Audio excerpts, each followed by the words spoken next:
ఈవేళ దెయ్యాలు వేదాలు వలించినట్టుగా ఉన్నటువంటి రాష్ట్ర ప్రభుత్వం తీసుకుంటున్న చర్యలతో భవిష్యత్తులో ఆంధ్రప్రదేశ్ ప్రపంచ యోగా కేంద్రంగా నిలుస్తుందని వినుకొండ ఎమ్మెల్యే చీఫ్ విప్ జీవి ఆంజనేయులు పేర్కొన్నారు. ప్రపంచానికి భారత్ అందించిన గొప్ప కానుక యోగా అని వెల్లడించారు. విజయవాడలోని PB Siddhartha arts and science కళాశాల ప్రాంగణంలో నిర్వహిస్తున్న 6వ జాతీయ యోగాసన ఛాంపియన్షిప్ పోటీల ముగింపు వేడుకలు జరిగాయి.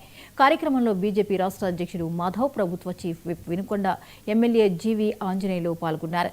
ఈ పోటీల్లో దేశవ్యాప్తంగా పలు రాష్ట్రాలు, కేంద్రపాలిత ప్రాంతాల నుంచి సుమారు 1500 మందికి పైగా పాల్గొన్నారు. యోగా స్పోర్ట్స్ లో ఇక్కడ మన ఇండియాలో జరిగేటువంటి అన్ని రాష్ట్రాల నుండి కూడా ఈ యోగాసన స్పోర్ట్స్ లో పాల్గొనడం చాలా సంతోషం. అందులో మన రాజధాని మన అమరావతి, మన విజయవాడ వేదిక కావటం, ఈరోజు నవరాత్రుల రోజు ఈ కార్యక్రమాలు జరగడం చాలా సంతోషంగా ఉంది. ముఖ్యంగా ప్రపంచానికి పరిచయం చేసింది భారతదేశం యోగా.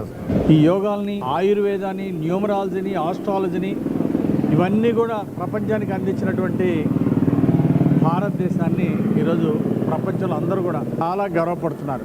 డిప్రెషన్ నుండి బయటికి రావడానికి, సంతోషంగా ఉండటానికి, ఆరోగ్యంగా ఉండటానికి యోగాతో ఉపయోగపడుతుంది. అందుకే ప్రధానమంత్రి మోడీ గారు ఈ యోగాని మరి దేశవ్యాప్తంగా ప్రతి స్కూల్ స్థాయికి చేరుకోవాలని చెప్పేసి ప్రతి ఒక్కరూ యోగా ప్రాక్టీస్ చేసి ఆరోగ్యంగా, ఆనందంగా ఉండాలి, ఎన్నో ఘన విజయాలు సాధించాలని ప్రధానమంత్రి గారి ఆశయాన్ని, అలాగే మన చంద్రబాబు గారి ఆశయాన్ని ఈరోజు ప్రజలకు దగ్గర చేస్తా ఉన్నారు. మన రాష్ట్రంలో ముఖ్యంగా నారా లోకేష్ గారు ప్రతి స్కూల్లో ఈ యోగాని ఇంట్రడ్యూస్ చేస్తా ఉన్నారు. కొంతమంది యువకుల్ని, టీచర్స్ ని ఈ యోగా ట్రైనర్స్ గా ట్రైనింగ్ ఇచ్చి, ట్రైనర్స్ గా చేసి ప్రతి స్కూల్లో యోగా శిక్షకులను తయారు చేసి దాని ద్వారా విద్యార్థులందరినీ కూడా ఈ యోగాను తీర్చిదిద్దాలని, ఆ విధంగా భావితరాలని ఒక ఆరోగ్యంగా, ఒక దృఢత్వం, శారీరక దృఢత్వము, అలాగే ఒక హ్యాపీనెస్, ఒక ఆరోగ్యమైనటువంటి వాతావరణం ప్రతి వ్యక్తికి ఆరోగ్యాన్ని అందించాలని చెప్పేసి.